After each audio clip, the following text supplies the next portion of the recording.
Prolog.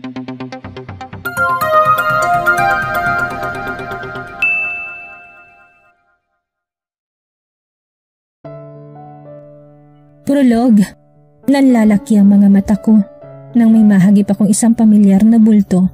After a year ay ngayon lang ulit kami nagkita. Lumamlam ang mga mata ko nang mapagtanto ang nararamdaman ko. Until now, I still love him. Hindi muna ako pumasok sa classroom kung saan ako nagtuturo dahil nandyan pa rin ang lalaking kahit noon pa man ay mahal ko. Hindi naman nawala ang pagmamahal ko dito. Teacher Alora, anong ginagawa mo dito? Tanong ng co-teacher ko. Alam kong para akong baliw dito dahil nagtatago ako sa isang taong nakagawa sa akin ng kasalanan. Pero may kasalanan din naman ako. Lumabas na ako sa pinagtataguan ko nang wala na si Nathaniel. Akala ko'y wala na ito ngunit nagulat ako dahil sumalubong sa akin ang isang malamig na mga mata. Napahawak ako sa aking dibdib dahil sa sobrang bilis ng kabog nito. Hello Alora, long time no see. Malamig nitong sambit sa akin. Nakalagay sa bulsa nito ang isang kamay. Hindi ko kayang salubungin ang mga mata nito. Sobrang lamig noon to the point na hindi ko matagalan ang titig nito. Lalagpasan ko na sana siya nang hawakan itong aking braso. Binalik niya ako sa kinatatayuan ko kanina. What do you want, Nathaniel? Tanong ko dito. After a year, yan ang isasalubong mo sa akin? Kunot noong tanong nito sa akin. What do you expect? I will give you a warm hug after what you did to me? Sabi ko dito. Bakit bigla kang nawala? Tanong nito sa akin. He changed the topic. I don't need to explain it to you. Sabi ko dito. Aalis na sana ako nang pigilan niya ulit ako. Pumiksin na ako. Ano ba? Sigaw ko. Hindi ko mapigilan na sarili kong sumigaw dahil halo-halo ang nararamdaman ko ngayon. Sakit, guilt at pangungulila sa kanya. Bakit ngayon ka lang nagpakita sa akin? Nasaan ka ng mga panahong kailangan kita? Sunod-sunod itong tanong sa akin. Bakit mo ko iniwan sa ere? Madiin itong tanong sa akin. Baka sa mukha nito ang isang emosyon na ngayon ko lang nakita. Tapos na, Nathaniel. Nangyari nang nangyari. Hindi na pwedeng ibalik yun. Kaya mag-move on ka na lang. Ani ko dito. This time ay hindi na niya ako pinigilan. Kaya tuloy-tuloy ang lakad ko papasok sa classroom na pinagtuturuan ko. Nang makarating na ako sa classroom ko ay agad ako napasandal sa isang pader. Hawak-hawak ko ang sarili kong dibdib. Dahil hanggang ngayon ay malakas pa rin ang kabog ng puso ko. Napatingin ako sa mga batang pinagtuturuan ko. Napabuntong hininga na lang ako para maalis ang bara sa aking dibdib. Teacher Alora, ang gwapo ng lalaki kanina ano? Kinikilig na sambit ng co-teacher ko. Hindi ko siya pinansin. Kahit na panay ang talak nito ay hindi ko pa rin siya pinapansin. Dahil abala kung saan ang utak ko sa paglipad. Naalala ko pa kung paano naging masaya kami noon ni Nathaniel nung una ko siyang nakilala at kung paano niya ako niligawan, kung paano niya ako sinuyo. Alora, hindi ka ba uuwi? Tanong sa akin ni Teacher Ann. Napatingin ako sa kanya nang wala sa oras. Oh, bakit para nakakita ka ng multo? Natatawang sagot nito sa akin. Wala, may iniisip lang ako. Sabi ko dito. Uy, baka may gusto ka sa lalaking yun ha? Tukso nito sa akin. Tigilan mo ko, Ann. Hindi ka nakakatulong. Baka mamaya may asawa yung tao. Which is true. Tiyak na masaya na sa buhay may asawa ngayon si Nathaniel. Ayaw ko magulo ang masayang buhay nito. Lumabas na kami sa school at naglakad-lakad ako papunta sa kung saan nakaparada ang sasakyan ko. Nabigla ako nang may humarang na isang magarang sasakyan sa aking harapan. Hi Alora! Nakangiting bati sa akin ni Cara. Bakit parang ang malas ko yata ngayon? Bakit sunod-sunod ang mga dating nila? May grand reunion ba kami ngayon? Sunod-sunod na tanong ng isip ko. Bumaba si Cara sa sasakyan nito at isang ngiti ang binigay nito sa akin na alam ko namang peki lamang. Long time no see. Yeah, long time no see. Walang gana kong sambit. Pwede ba kitang makausap? Tanong nito sa akin. This time ay nawala ng ngiti sa mga labi nito. Napalitan yun ng seryosong expression. Oo naman. Walang kagatol-gatol na tugon ko. Nandito kami ngayon sa isang cafe. Ang cafe na ito'y dating tambayan namin magkakaibigan, Cara and I. Are used to be friends noon pero nasira lang ang pagkakaibigan namin dahil sa ginawa nito. Nilalaro nitong cake na in-order nito. Ako naman hindi nag-abalang mag-order dahil wala akong ganang kumain. Bumalik ka na pala, panimula nito. Binasag nitong kanina pang katahimikan na bumabalot sa aming dalawa. Kailangan? Hiling ni Mami sa akin yun, sabi ko dito. Tumango-tango ito. After a years, bumalik ka? For what? Para sirain ang pamilya namin ni Nathaniel? Walang iting tanong nito. Seryosong muka. Wala akong nakikitang emosyon dito. Hindi ka na sana umuwi. Doon ka na lang sana. Ayaw ko masirang pamilya namin ni Nathaniel. We are happy now. Happy na ang pamilya namin, sabi nito ulit sa akin. Nababanaag ko sa mga mata nito ang isang emosyon ng takot. Takot na baka agawin kong lalaking mahal nito. Naunang naging akin bago naging kanya. Sumandal ako sa may sandalan ng upuan at tinitigan siyang mabuti. Talagang nag-abala ka pa dahil dyan? Natatakot ka na maagaw ko si Nathaniel sa'yo? Natatakot ka na baka mawala sa yung lalaking mahal mo na? Mahal ko din? Walang emosyon na sabi ko dito. Bumalik na naman ang isang alaala na pilit kong binaon sa limot. Pero kahit anong gawin ko ay hindi ko magawang kalimutan si Nathaniel. He is still in my heart. Hindi sa ganun, mahinang sabi nito. Iyan ang pagkakaintindi ko. Remember Kara, ikaw ang may kasalanan sa akin. Nagawa mo nga siyang agawin sa akin, hindi ba? Ikaw ang sumira ng pagkakaibigan natin. Kung hindi sa kalandian mo, hindi ako magkakaganito. Bakit Kara? Hindi ka ba minahal ni Nathaniel? Bakit pakiramdam ko na babahala ka? Natatakot ka ba na baka habulin ko si Nathaniel? Mahabang sambit ko dito. Tumayo ito, taas noon niya akong tinitingnan. Huwag kang lalapit kay Nathaniel, Alora. Mahina nitong utos. Tumayo na din ako. Huwag akong pagsabihan mo kung hindi ang asawa mo. Nananahimik ako't siyang panisunod sa akin, sabi ko dito. Tinalikuran ko ito. Iniwan ko siyang napatigagal at hindi agad nakagalaw sa kinatatayuan. Alam kong naging harsh ako kay Kara. But she need to know where she stand. Alam niyang ugali ko, hindi ako tatahimik sa isang tabi, magmumukmuk at magpapaapi. Sumakay na ako sa aking sasakyan. Agad kong binuhay ang makina at pinatakbo na yon. Habang nasa daan ako ay sumariwa sa aking alaalang mga kahapon. Alam kong nakaraan ang lahat ng yon, pero sobrang sakit lang ng ginawa nila sa akin. Sobra ako nasaktan to the point na gusto ko sumuko na. Pero hindi pwede. Dahil may sumasandal sa akin. Hindi ako pwedeng panghinaan ng loob. Agad akong bumaba nang makarating ako sa bahay na tinutuluyan ko. Isa ito sa pagmamayari ng ina ko. Sa akin hinabilin ni Mami ang mansyon dahil kahit papaano ay may mga alaala kami sa mansyon na ito. Pumasok ako sa loob at pumunta sa kwarto ko.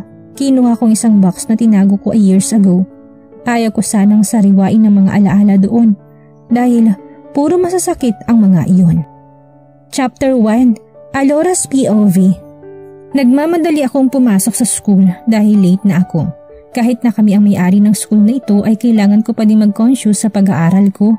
Naghahalungkat ako sa bag ko at hindi ko tinitignan ang nasa harapan ko. Kaya hindi inaasahan na nabangga ako sa isang pader at muntik nang masubsob sa semento kung hindi lang ako sinalo ng isang malabakal na mga braso. Napatigagal ako't labis ang tahip at lakas ng tibok ng puso ko dahil sa nangyari. Akala ko talaga ay sa semento ko pupulutin. Are you okay? Nakatitig lang ako sa lalaki. Hindi ko ito kilala. Nathaniel, come on, baka mahuli na tayo. Sigaw ng mga kasamahan nito. Saka ko lang napagtanto na nakayaka pala ako sa lalaki't nasa sahig ang mga gamit ko. Kaya lumuhod ako't isa-isang kinuha ang mga gamit ko. Tinulungan ako ng lalaki. Kinuha ko lahat ng mga gamit. Napatingin ulit ako sa relo na nasa bisig ko't late na talaga ako. Thank you. Sabi ko at sabay kuha ng mga gamit ko takbo papunta sa department ko. I am 4th year college student. This month ay graduate na ako kaya pinagbutihan ko talaga ang pag-aaral ko. Para makuha kong gusto kong course. Hingal na hingal ako nang makarating ako sa classroom ko. Buti na lang wala pang teacher namin. Saan ka ba galing? Tanong ni Susie sa akin. Sa bahay, kagigising ko lang kasi wala si Mami. Alam mo naman na nag-aaral ako kagabi, sabi ko dito. Mabuti na lang at wala pa yung teacher natin. Oo nga eh. Napatingin ako sa may bintana na may mahagilap akong tao sa may puno. Pumunot ang noo ko't umawang ang labi ko na makilala ko to. Anong ginagawa niya dyan? Wala sa sarili kong tanong. Sino? Tanong ni Susie. Katabi ko kasi siya sa upuan. Wala. Lumingon ako ulit sa kinatatayuan ng lalaking nakabunggo ko kanina. Nandun pa rin ito, parang bago ito. Hindi ko kasi kilala ang lalaking yon. Humihingal si Karang pumasok sa loob ng classroom namin. Shit! Mura nito. Bakit? Bakit para kang hinahabol ng 100 kabayo? Tanong ko dito. Pumunta ako sa cafeteria. Usap-usapan doon na may new transferee daw. At guess what? Sa high school department at sobrang gwapo daw. Kinilig na saad ni Kara. Hindi ko na ito pinakinggan. Napatingin ulit ako sa may puno. Nasa second floor kasi ang aming classroom at malapit ako sa bintana. Wala na doon ang lalaki. Siguro umalis na ito. Ano kayang pangalan niya? Hindi ko masyado narinig kaninang sinabi ng kasama nito. Ilang minuto pa ay dumating ng guro namin. Dahil may quiz ay natagalan kami sa paglabas. Papunta kami sa cafeteria. Sobrang ingay ng mga estudyante na nasa loob. Tumahimik lang ang mga ito nang pumasok na ako.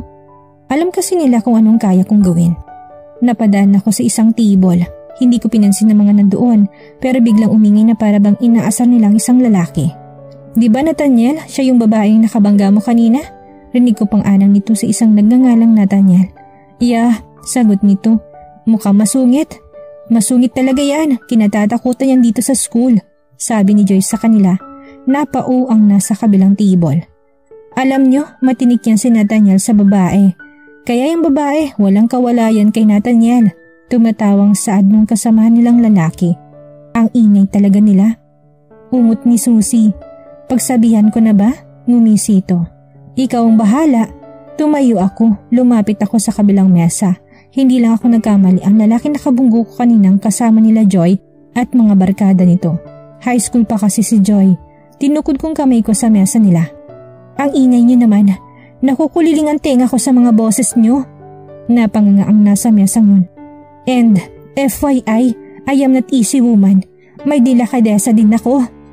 Sabi ko sa kanila sabay alis sa mesa nila. Natahimik ang nasa kabilang mesa. Kaya payapang pag-recess namin. Naunang lumabas ang nasa kabilang mesa, lumabas na din kami.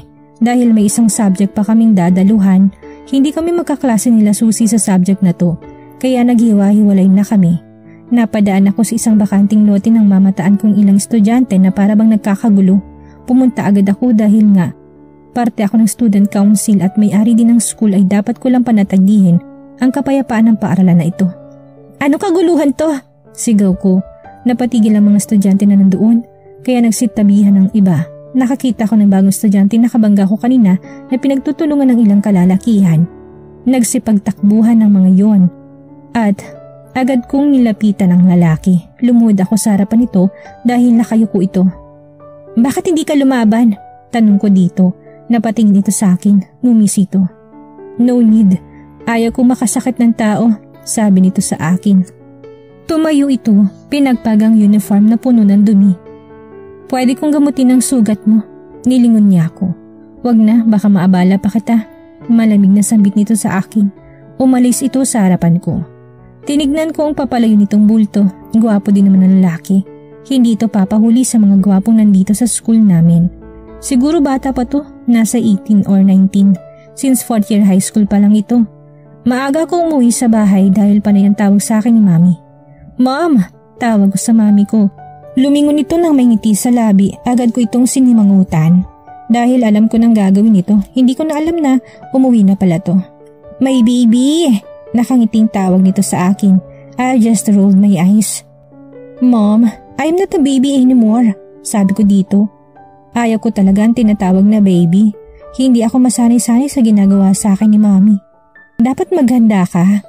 Dahil dadalo tayo sa isang party mamaya. Nakangiting sambit nito sa akin. Kayo na lang Mommy, ayaw ko pumunta. Sad ko kay Mommy. Hindi pwede, ang party na ito'y para sa isang welcome party. Dahil bumalik ang best friend ko, masayang sabi nito sa akin. Nakikita ko talaga ang kasiyahang bumabalatay sa mukha ng aking ina. Kaya sino ba ako para putulin ang kasiyahan na yun? Okay Mom, pagpayag ko. Wala din naman akong magagawa, kukulitin lang ako ng kukulitin ng mami ko. That's great! Hyper nitong sambit.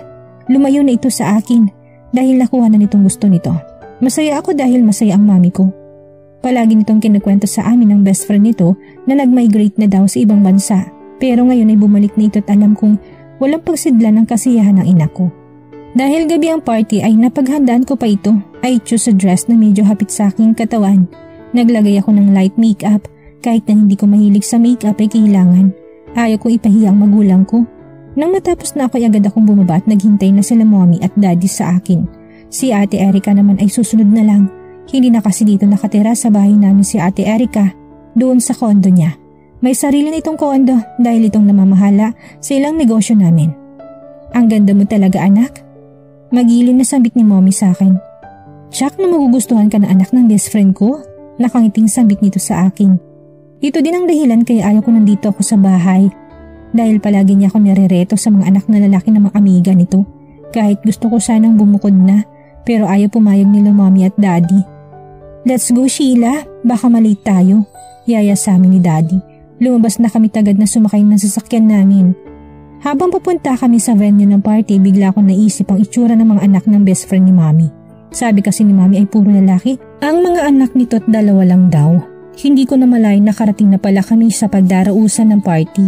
Dahil sa lalim ng iniisip ko, agad akong bumaba sa sasakyan. Hinintay ko muna sila mommy na makababa bago kami pumasok. Nang makababa na sila mommy, ay agad kaming pumunta sa entrance. Sheila! Magilim na tawag na isang babae sa aking ina. Magkasing edad lamang sila. Romaline! I am glad na nandito na kayo. Masayang sambit ni mommy sa babae. Oo nga, mabutit na papayag ko mga anak ko na umuwi kami dito sa Pilipinas. Oh, I forget. This is my sons, Axel and Nathaniel. Pakilala nito sa amin ang mga anak nito. Binalingan ko ang mga anak nito. Nagtama ang mga mata namin ng isang lalaki. Bigla ay naging uneasy ako dahil sa tiim ng titig nito sa akin. Ako na lang ang umiwas dahil hindi ko matagalan ang titig nito. Anak pala ito ng best friend ni mommy? So Nathaniel ang pangalan nito? This is my daughter Alora, bunso ko. Pakilala sa akin ni mommy sa best friend nito. Oh my, ito na ba si Alora? Noong umalis kami ay 5 years old lang ito ah. Now she is a grown-up woman. Nakangiting sambit ng best friend ni mommy. Where is Erica by the way? Tanong nito kay mommy. I am here. Nilingon namin nang nagsalita. Ang kapatid ko pala yon. You look fabulous now sister. I just rolled my eyes. Alam ko naman na mas maganda siya sa akin. Hindi kailang ipanglandakan yun. Erica, what a beautiful woman. Panay ang irap ko dahil sa papuri na nakakuha ng kapatid ko. Lalaki na naman ang ulo nito. Hi sis, bating to sa akin. Tinanguan ko lang ito. Biglang nanayo ang balahibo ko sa batok na para bang may nakatingin sa akin. Bigla ay dumako ang tingin ko kay Nathaniel. Nakatingin ito sa akin ng matalim sa akin.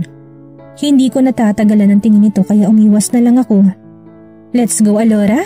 Yaya sa akin ni mommy. Kaya sumunod na lang ako kay na daddy. Nilampasan ko sila Nathaniel at hindi ko na ito nilingon. Agad na nagsasayawan ng mga taong nakaupo lang sa mesa. Dahil wala namang nagyayaya sa akin ay nanatili lang ako sa mesa ko. Tumayo ako dahil naiihi ako ay kailangan kong pumunta sa isang banyo. Umakyat ako sa second floor ng bahay na ito dahil wala akong makitang banyo sa ibaba. Pumasok ako sa isang kwarto, dumiretso na ako sa banyo tagad na umihi. Nang matapos na ako'y agad akong lumabas pero isang tagpo ang hindi ko inaasahan. May isang lalaki na may kahalikang babae, nakasandalang babae at nakatalikod sa akin na lalaki. Ito ang unang beses nakatagpo ako ng ganun na senaryo kaya hindi ko alam ang gagawin ko. Bigla ay hindi ko maigalaw ang aking mga paa. Para umalis sa kinatatayuan ko at pumasok sa banyo, nakikita ko kung paano hinalikan ng lalaking babae sa leeg nito. Bigla ay minulat ng babae ang mga mata nito at bigla ay tumingin ito sa gawi ko. Nalaki ang mga mata nito tagad na tinulak ang lalaking kahalikan nito. What's wrong? Tanong ng lalaki sa babae. May tao, mahina nitong sabi. Namumula din ang mukha nito. Diyan ka na, sabi nito sabay labas sa kwartong yon. Nilingon ako ng lalaki. Nang dumako mga mata nito sa akin ay bigla ito nabigla. Agad kong nakilala ang lalaki.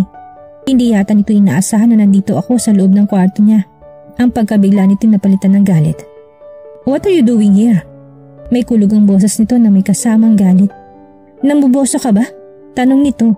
Tumaas ang kilay ko dahil sa sinabi niya. Ang kaninang nabigla kong mukha'y napalitan ng galit. Excuse me.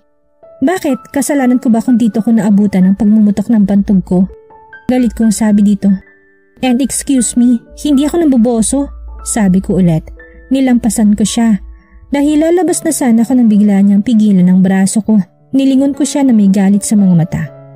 Baka dahilan mo lang yun. Pero ang totoo, baka gusto mo sumali sa amin kaya ka nandito.